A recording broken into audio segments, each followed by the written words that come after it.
اس میں کوئی شک نہیں ہے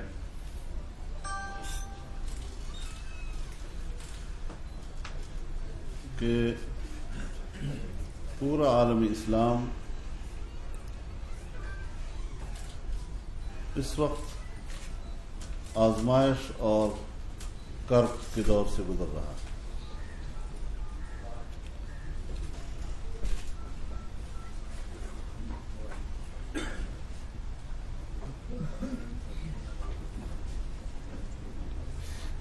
ہم اس حوالے سے ساؤتھ ایشیا کا حصہ ہیں۔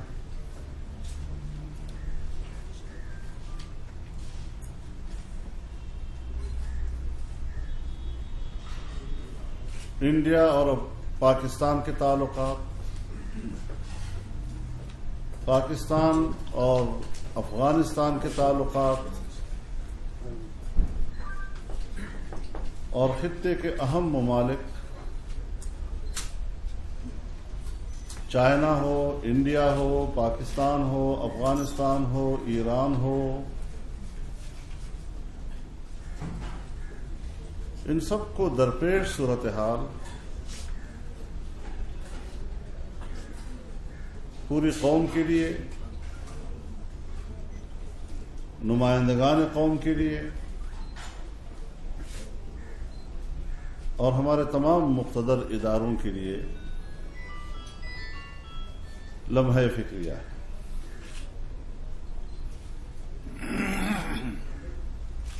ان ساری مشکلات پر مستضاد یہ کہ ہم ملک کے اندر داخلی یکجہتی سے بھی محروم ہیں۔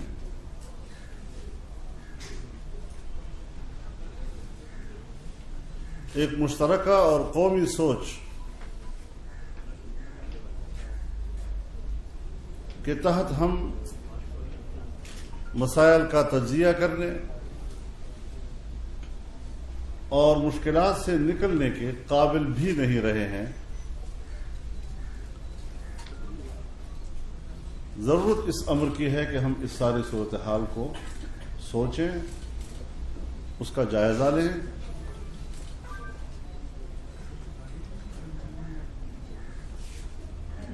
کشمیری تو 70 سال سے ایک مشکل سے گزر رہے ہیں، اور ہندوستان ہے کہ اس ہٹ درمی کا مسلسل ارتکاب کر رہا ہے کہ کشمیریوں کا وہ حق جو اقوام عالم نے، اقوام متحدہ نے اور سلامتی کونسل نے تسلیم کیا، حق خود ارادیت کا، وہ حق وہ انہیں دینے کے لیے تیار نہیں تھا۔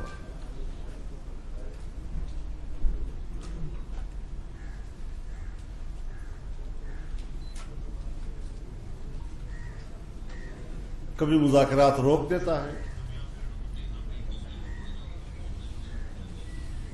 کبھی سرحدات پر کشیدگی پیدا کر لیتا ہے،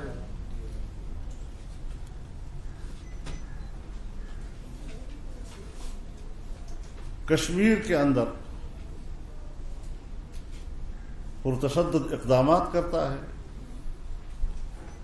ریاستی دہشت گردی کا ارتکاب کرتا ہے،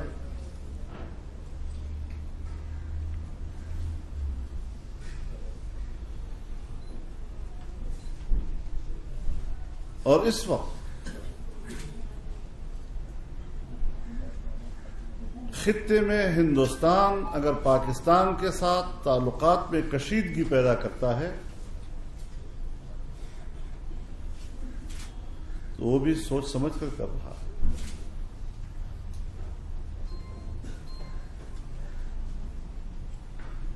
اس وقت ہمارے اس خطے میں امریکہ اور ہندوستان کا مفاد مشترک ہے۔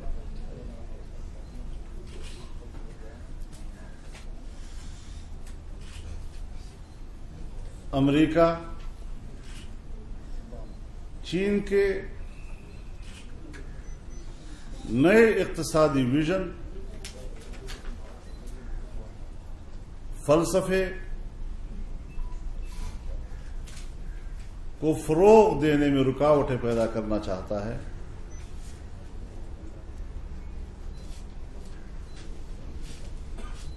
اور چونکہ سی پیک کی صورت میں چین کے اقتصادی ویژن کی پہلی سیڑھی پاکستان بنا،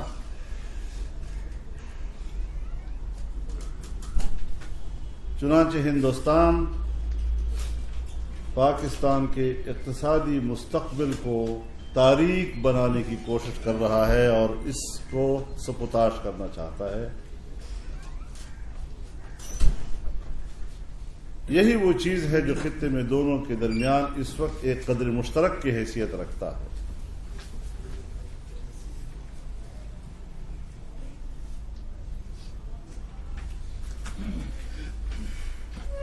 گزشتہ 15-16 سالوں سے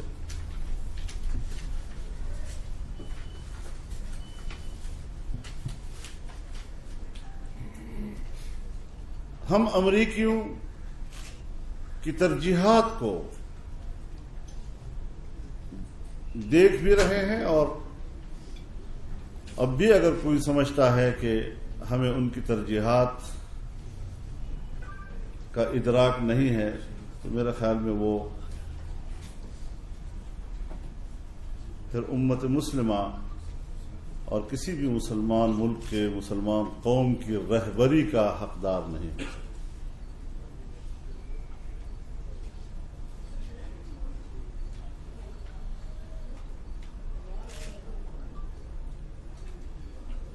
اکیسویں صدی کو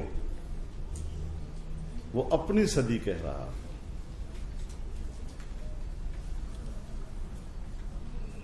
اور اس نئی صدی میں وہ دنیا کی ایک نئی جغرافیائی تقسیم چاہتا ہے، ایسی جغرافیائی تقسیم کہ جو امریکی مفادات کے تابع ہو۔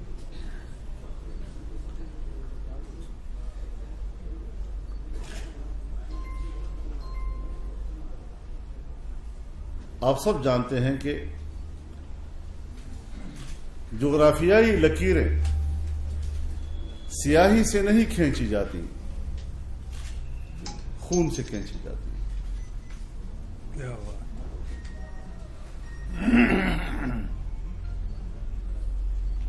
ہر ملک میں عدم استحکام پیدا کرنا،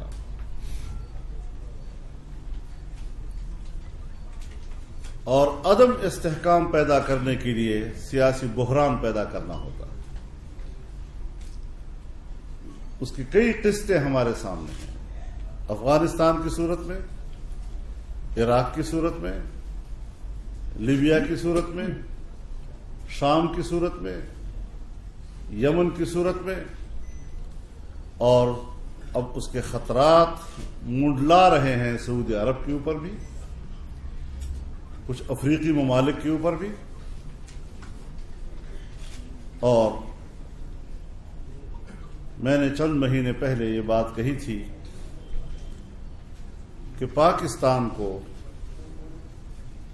غیر مستحکم کرنے کے لیے آغاز ہمارے داخلی سیاسی بحران سے کیا جائے گا۔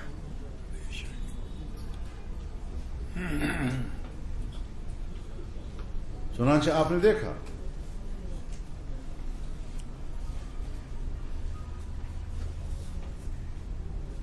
کہ جب سیاسی بحران پیدا ہوا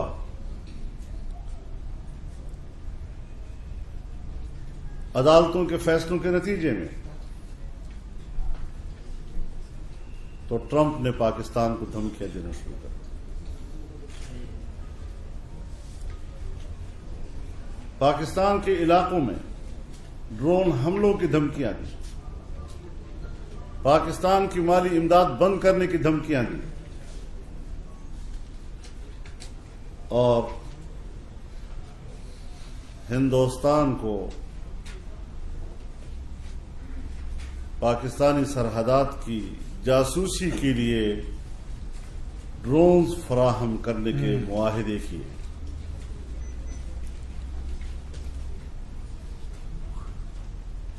ہمیں سوچنا ہوگا کہ ہم نے جو پالیسیاں اختیار کی تھی اور یہ کہہ کر قوم کو یہ اعتماد دلا کر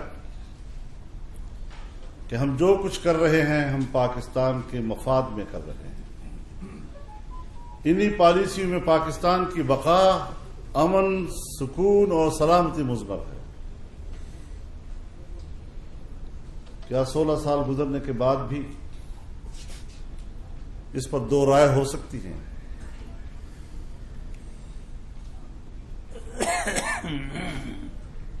کہ ہماری وہ پالیسیاں غلط ثابت ہوئی.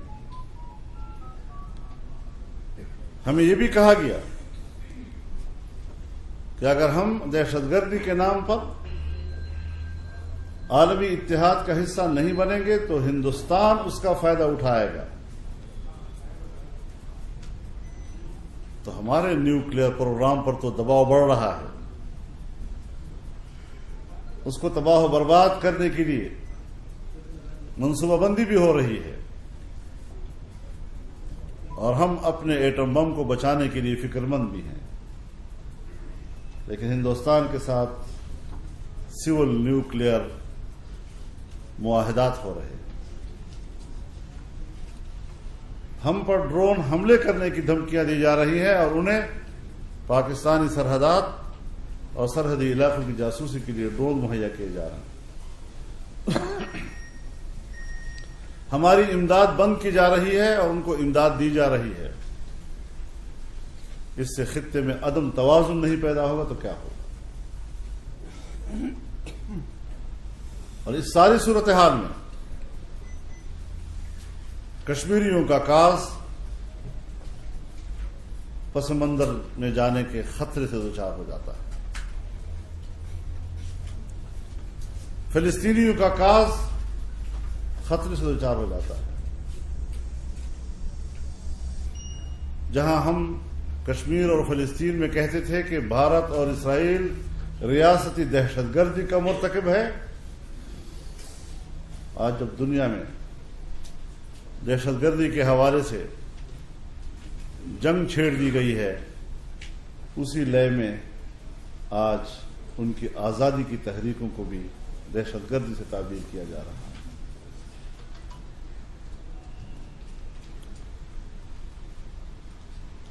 تو میں تو یہ سمجھتا ہوں کہ صرف پاکستان کو نہیں بلکہ امت مسلمہ اور اس کی قیادتوں کو اپنی پالیسیوں کی نظر ثانی کرنے سوچنا ہوگا. ہم دنیا کے ساتھ چلنا چاہتے ہیں، ہم دنیا کے ساتھ تصادم کی بات نہیں کر رہے ہیں، لیکن اپنے مفادات کو اول حیثیت دیں گے اور اس کے تحفظ کی بات پہلے ہوگی، اور دنیا ہمارے داخلی مفادات کو تسلیم کرے. اور جیسے میں ہمیشہ کہتا ہوں کہ ہمیں اگر انکار ہے تو غلامی کا انکار ہے، اور ہم اگر اقرار کریں گے تو دوستی کا اقرار کریں گے. دوستی کے لیے آگے بڑھیے، اور قوموں کو غلام بنانے کی روش اب ختم ہو چکی ہے، اس روش کو قبول نہیں کیا جا سکتا. آج ہندوستان نے ایک بار پھر کشمیر میں مذاکرات کی بات کی، بڑے بھونڈے انداز کے ساتھ، جیسے وہ ہمیں کوئی خیرات دینا چاہتے ہیں. ساری دنیا ہمیں مذاکرات کی بات کرتی ہے.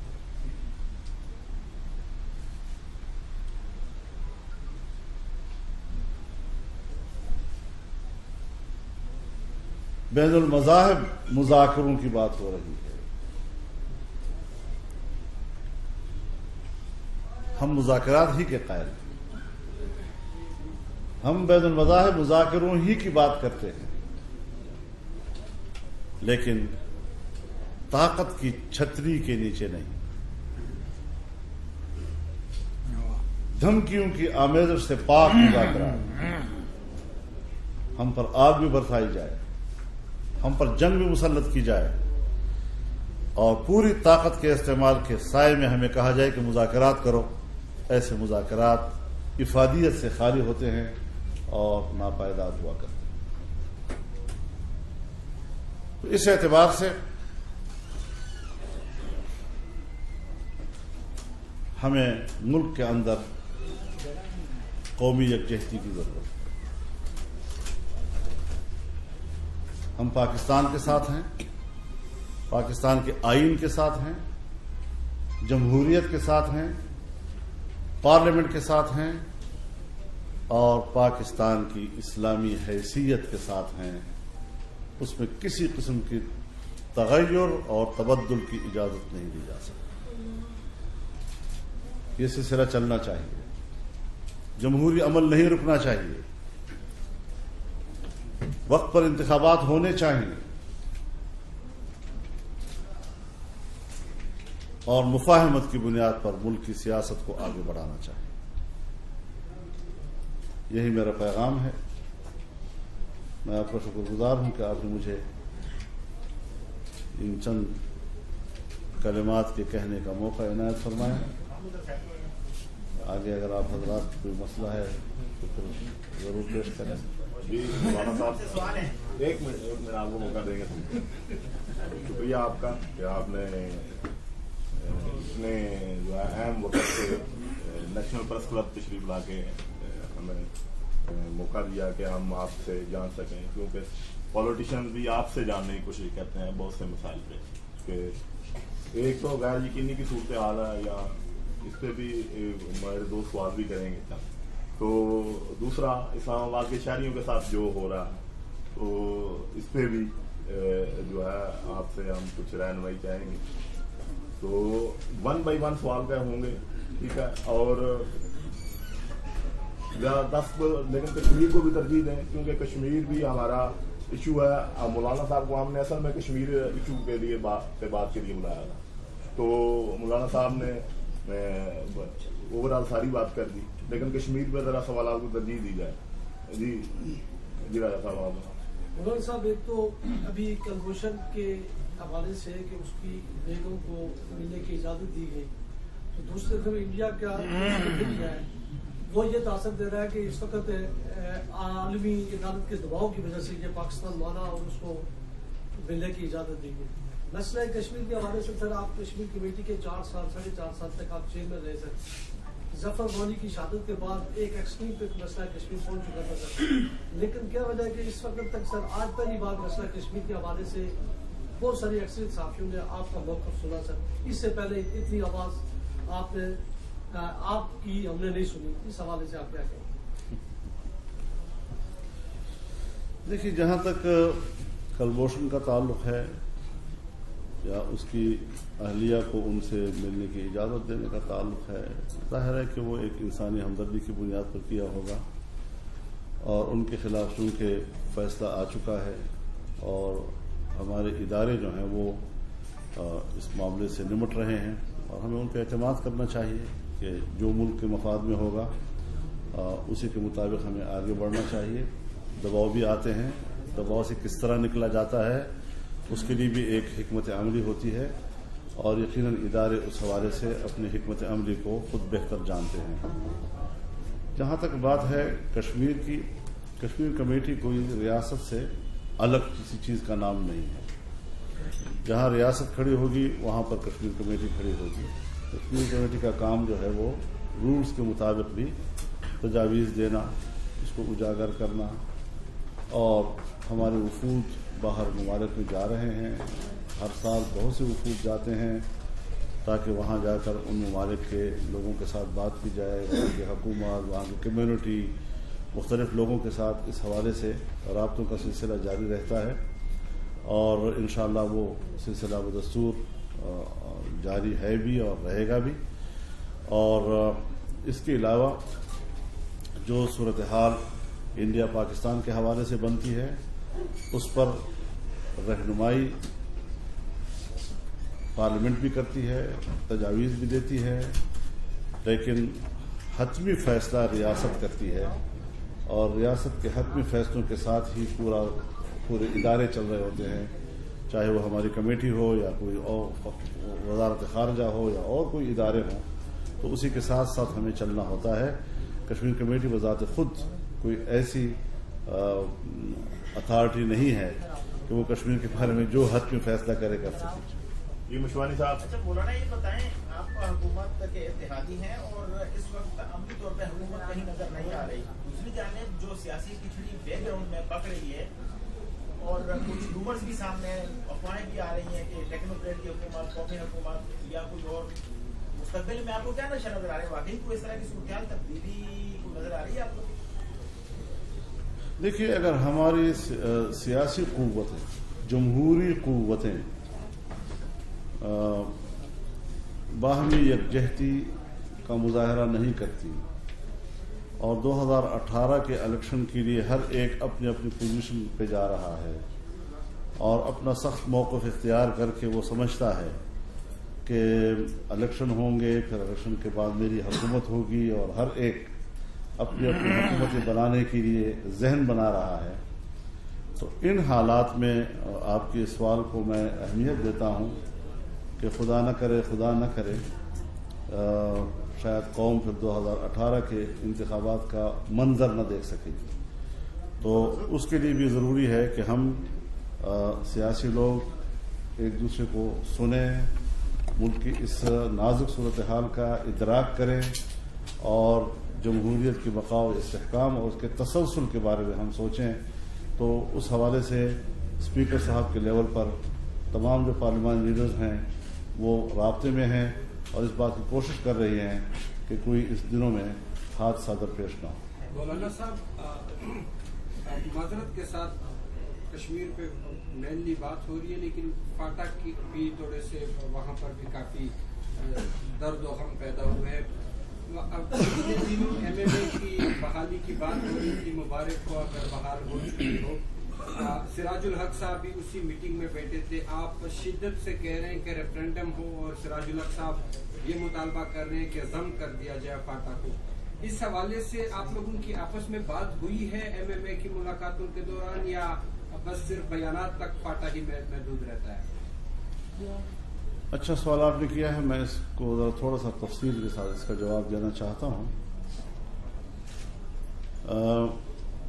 فاٹا کا انضمام صوبہ خیبر پختونخوا کے ساتھ ہونا چاہیے نہیں ہونا چاہیے، یقیناً اس پر ایک اختلاف رائے موجود ہے، لیکن فاٹا کے حوالے سے جو جرگہ ہے اور جو آج تک انٹیکٹ رہا ہے اس مسئلے پہ، اور اس کا اپنا ایک موقف مسلسل سامنے آتا رہا ہے انضمام کے خلاف، تو پچھلے ہفتے اس جرگے کا ایک اجلاس پشاور میں ہوا، اور اس جرگے نے اب باقاعدہ اپنے طور پر، یعنی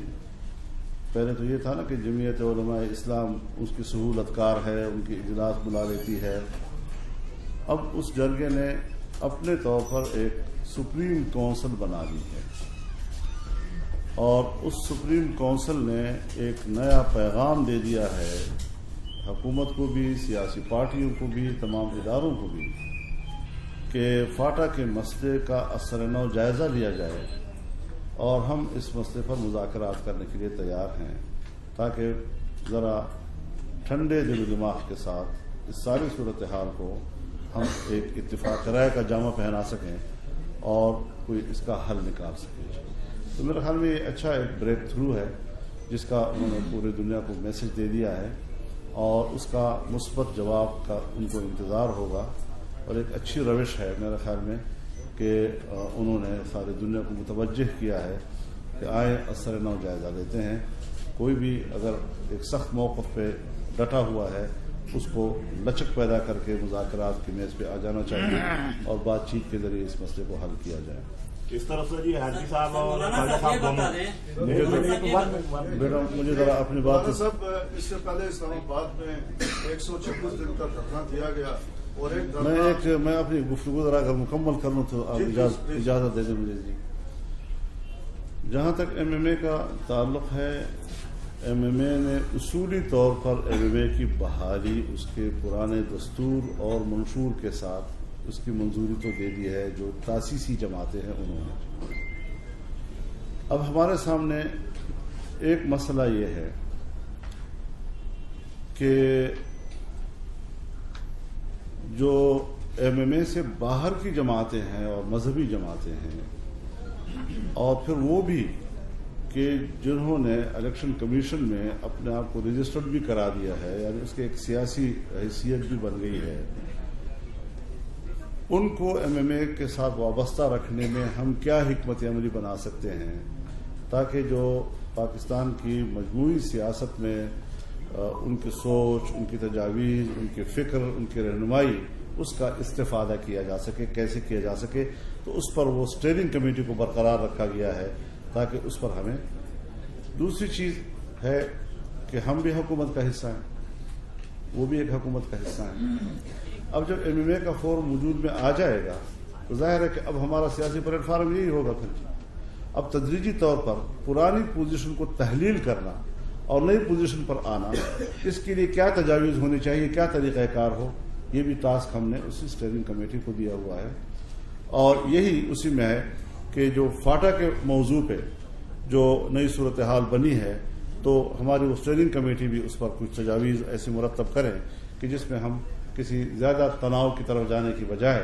ہم کسی حل کی طرف جا سکیں اور معاملے کو نرم کر سکیں۔ تو یہ 2-3 باتیں اس اسٹیئرنگ کمیٹی کی ٹاسک ہے، اور انشاءاللہ کوئی 13 دسمبر کو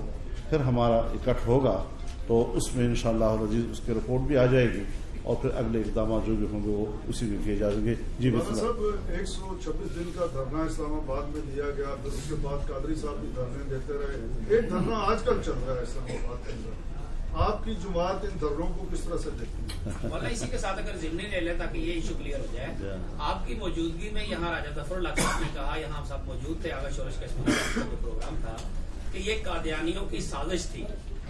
اب اس رپورٹ کو حکومت سامنے نہیں لا رہی۔ جب ہم نے زاہد احمد صاحب سے 2-4 روز پہلے پوچھا تو انہوں نے یہ کہا راجہ صاحب بتائیں گے رپورٹ، راجہ صاحب سے پوچھتے ہیں وہ کہتے ہیں نواز شریف صاحب بتائیں گے، جو اس دن آپ نے یہاں پہ گفتگو کی تھی وہ بھی آپ کے سامنے ہے۔ آخر یہ معمہ حل کیوں نہیں ہو رہا، آپ کو کیا سمجھ آتی ہے؟ دیکھیے، اس معاملے میں ہم خود ایک فریق ہیں اور ہماری حیثیت بھی اس میں ایک مدعی کی ہے، اور ظاہر ہے جی کہ میں نے جو پارلیمنٹ میں بیان دیا تھا، میں آج بھی اسی کا اعادہ کروں گا کہ ایک نقصان ہو گیا ہے اور اس کی اب تلافی کیسے ہو۔ اب اس حد تک تو اس کی تلافی ہو گئی ہے کہ جو حذف کیا گیا تھا اسے بحال کر دیا گیا، لیکن تاہم جو 7B اور C ہے جو 2002 کے الیکشن آرڈر کا حصہ تھا، اس کے لیے ایک قانون سازی ہوگی جس کا قانونی مسودہ بھی ہم نے تیار کر لیا ہے، حکومت نے وصول بھی کر لیا ہے، اتفاق رائے بھی کر لیا ہے۔ اب مشکل ہماری یہ ہے کہ یہاں انتخابی اصلاحات اور پھر اس کے اندر یہ جو ایک استثناء کے نااہل ہونے کی صورت میں پارٹی سربراہی کے لیے، تو ایک دفعہ سینٹ میں قانون پاس ہوا، پھر قومی اسمبلی میں پاس ہوا، پھر سینٹ نے جو ہے اس کو ختم کر دیا۔ اب اس تنازع سے سیاسی لوگ نکلے نا جی، تو اب ظاہر ہے جی کہ ہماری ترجیح جو ہے وہ ختم نبوت والا مسئلہ ہے، اور ہم مسلسل اس پہ دباؤ دے رہے ہیں کہ جس پر اتفاق رائے ہے اس کو تو پہلے کرو نا، پھر اپنے جھگڑے بعد میں لڑتے رہو۔ تو اس حوالے سے ہمارا آج بھی یہی ڈیمانڈ ہے ان سے کہ سارے معاملات جو ہیں وہ ہمارے بکھرے ہوئے ہیں، اور اسی اکھاڑ پچھاڑ میں اچھا بھلا یہ معصوم مسئلہ وہ بھی بیچارہ زد میں آ گیا، تو اس کو دوبارہ بحال کریں۔ اور اتفاق رائے ہو چکا ہے، تو اس پہ اختلاف رائے نہیں ہے، تمام پارٹیاں اس پہ متفق ہیں۔ تو یہ ان مراحل سے ہم اس وقت گزر رہے ہیں، اور میں سمجھتا ہوں کہ انشاءاللہ ہم اس میں کامیابی سے نکل جائیں گے، کیونکہ اصل چیز طے ہو چکی ہے۔ اب رہی یہ بات کہ رپورٹ میں کون ملوث ہے اور اصل یہ حرکت کس نے کی ہے، یہ جیب کترا کون تھا، تو اب اس کی تلاش جو ہے اس پر یقیناً ابھی تک رپورٹ سامنے نہیں آئی ہے۔ تو زیادہ میں بھی چونکہ ان میٹنگوں میں ان کے ساتھ وابستہ نہیں رہا ہوں، لیکن ہم چونکہ اصولی طور پر جو چیزیں ہمارے سامنے قانون سازی کے حوالے سے اہم تھی ان پر زیادہ ہم نے فوکس رکھا ہے اور اس میں ہم کامیاب ہوئے ہیں. ہمارا مطالبہ ضرور ہے کہ یہ اتنا بڑا نقصان کیوں کیا گیا اور یہ سب خون کس نے مارا ہے, یہ جب قطرہ کون ہے ان کو سامنے لایا جائے تو اس پر بھی انشاءاللہ العزیز ساتھ ساتھ ہماری یہ چیز چلتی رہے گی انشاءاللہ. مولانا یہ بتائیے گا کہ ابھی آپ نے MMA کی بات کی کہ تمام جو تاسیسی جماعتیں تھیں انہوں نے اصولی فیصلہ کر لیا ہے اور MMA تقریباً بحال ہو چکی ہے, صرف اس کا اعلان باقی ہے جو کراچی میں ہونا ہے. یہ بتائیے گا کہ آپ کے MMA کے بحال ہونے کے بعد یا جب سے یہ خبریں آئی میڈیا میں تو اس کے مخالف بھی خبریں آنی شروع ہو گئی ہیں کہ اسٹیبلشمنٹ ایک مرتبہ پھر متحرک ہو گئی ہے اور مولانا فضل الرحمان کو دوبارہ سے ٹاسک دیا گیا ہے کہ MMA کو بحال کیا جائے تاکہ جو دیگر سیاسی جماعتیں ہیں ان کو جو ہے ان کی اکثریت نہ ہو. اس حوالے سے بتائیے گا. اور دوسرا, کل فرت اللہ بابر نے ایک الزام لگایا کہ اسٹیبلشمنٹ کے ساتھ ساتھ کچھ کلعدم تنظیمیں جو ہے وہ بھی شامل کی جا رہی ہیں MMA کے درمیان. یہ بتائیے گا کہ اس میں کتنی حقیقت ہے؟ اب میں کس کا جواب دوں؟ میں ان لوگوں کا جواب دوں جو کہتے ہیں کہ یہ اسٹیبلشمنٹ کے خلاف ہے, کوئی کہتے ہیں اسٹیبلشمنٹ کے اشارے پر ہے. خدا کے لیے یہ اسٹیبلشمنٹ جو ہے کسی ادھر ادھر ان کو مصروف رکھو, ہمارے ساتھ ان کو نفی مت کرو. ہمیں اپنے انداز کے ساتھ اپنا سفر کرنے دیجیے. تو یہ جو آپ سوال کر رہے ہیں اس کی الٹا سوالات بھی ہیں, اس پر تبصرے بھی آ رہے ہیں, لوگ باتیں بھی کر رہے ہیں. تو اس بحث سے ہمارا کوئی تعلق نہیں ہے. باقی میں نے آپ سے عرض کیا کہ جو باہر کی جماعتیں ہیں ان کو اپنے ساتھ وابستہ رکھنے اس معاملے میں یہ ساری چیزیں ہم نے ایک ٹاسک دیا ہوا ہے. بڑے سنجیدہ لوگ اس میں بیٹھے ہوئے ہیں, وہ اسی کام کے لیے بیٹھے ہیں کہ ان کو کس طرح کور کیا جا سکتا ہے. مولانا صاحب,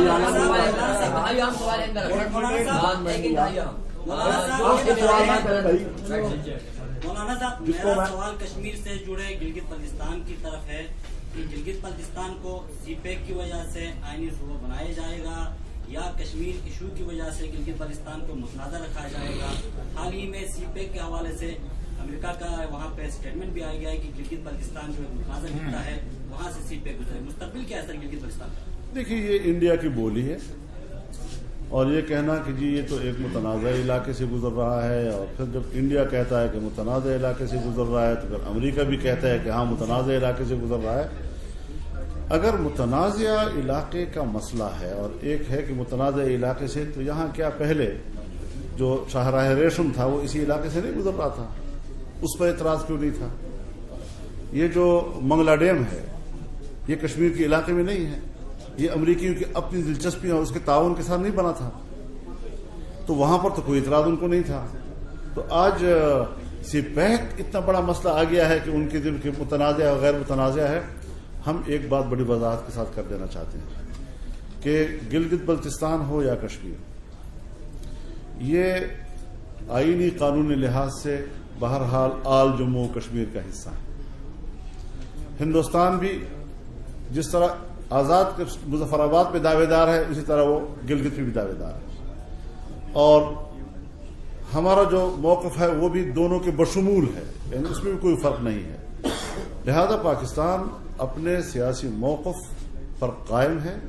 نہ ہندوستان کی اس واویلے اور نہ امریکہ کی اس سپورٹ سے پاکستان کے موقف میں کوئی تبدیلی آ سکتی ہے. ہم داخلی معاملات کو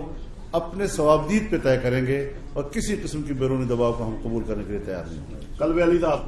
جی مولانا صاحب, جبھی ابھی آپ نے ذکر کیا کہ جو پاکستان میں بہت بڑا مسئلہ دہشت گردی بھی ہے اور اس کے انٹرنیشنل روٹس ہیں, لیکن بدقسمتی سے آپ دیکھیں کہ MMA میں جو تنظیمیں شامل ہیں اس میں ساجد نقوی گروپ یہ دہشت گردی کی بنیاد پہ ایک علیحدہ قرار دیا گیا. سپہ صحابہ کے لوگ ہیں جو آپ کی پارٹی میں بھی جوائن کر رہے ہیں وہ دہشت گردی کی بنیاد پہ علیحدہ ہوئے. کافی سارے واقعات جو سفورہ بورڈ کا واقعہ ہے, کراچی میں مہران بیس کا واقعہ, یہ سب لوگ جماعت اسلامی سے ریلیٹڈ تھے جو کہ تنظیمی اس کو سرپرستی نہیں ہوگی, لیکن یہ بہت سارے لوگ MMA کے حصہ بن رہے ہیں. تو جیسا ابھی انتظار نے کہا کہ یہ بھی تو ایک عجیب سی بات نہیں کہ جو لوگ دہشت گردی کی بنیاد پر پاکستان میں قلعدم کیے گئے وہ پارٹی کا حصہ MMA کا اتحاد کا حصہ بن رہے ہیں. دیکھیے, جہاں تک علامہ ساجد نقوی صاحب کا تعلق ہے وہ اول دن سے MMA کا حصہ ہے, اور اس کے علاوہ جن کا آپ نے ذکر کیا ہے وہ اول دن سے MMA کا حصہ نہیں ہے. یہ تو ایک الگ سا مسئلہ ہے کہ جو میرے خیال میں طے شدہ ہے اور اس پہ کوئی دوبارہ بحث کرنے کی ضرورت نہیں ہے.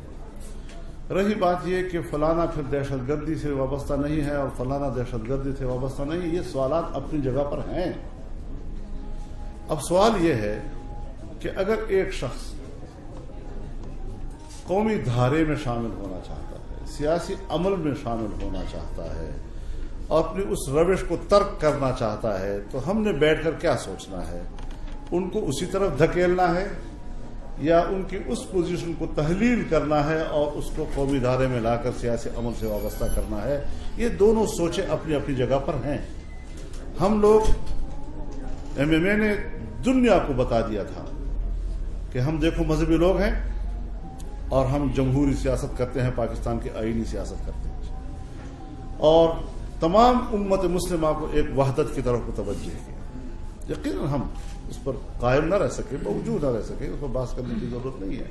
لیکن وہ فلسفہ وہ تو اپنی جگہ پر قائم ہے۔ لہذا اس حوالے سے پہلے بھی فرقہ پرست تنظیمیں، مسلح تنظیمیں، ان کی ترجیحات اس وقت بھی پس منظر میں چلی گئی تھی اس فورس کے سامنے آنے کے بعد، اور اب بھی مجھے یقین ہے کہ اگر اس قسم کا سیاسی فورس وجود میں آتا ہے تو پھر فرقہ پرستی، اسلحے کی سیاست، یہ سب پس منظر میں جا سکتی ہیں، لیکن ہمیں اس پہ حکمت عملی صحیح بنانی ہوں گی اور کسی کو اس تعصب کی نگاہ سے نہیں دیکھنا ہوگا کہ اگر وہ اپنی پوزیشن تحلیل بھی کرنا چاہتا ہے تو ہم نے کہا ہے کہ نہیں، آپ کی پوزیشن تحلیل نہیں ہوگی۔ ہاں افراد ہیں، افراد میں اگر کسی کے خلاف کیس ہے، کوئی مقدمہ ہے، وہ مقدمے چلتے رہیں گے اور اس کا ریاست جو ہے وہ ذمہ دار ہے۔ جی آخری سوال۔ میرا جب MMA بنا تھا مشرف کے دور میں، اب دوبارہ بن رہی ہے، مستعمر کے دوران اب نے اس بات کا بھی شروع شبہات کا اظہار کیا کہ جمہوریت کو خطرہ ہے اور خودی سے اترنے جا رہا ہے۔ سر پوزیشن واضح کیجیے کہ اگر MMA بن گیا اور جمہوریت کو اتارا گیا تو جمعیت کی یا MMA کی پوزیشن کہاں پر ہوگی، وہ کیا کرے گی؟ دیکھیے MMA کوئی محض وقتی یا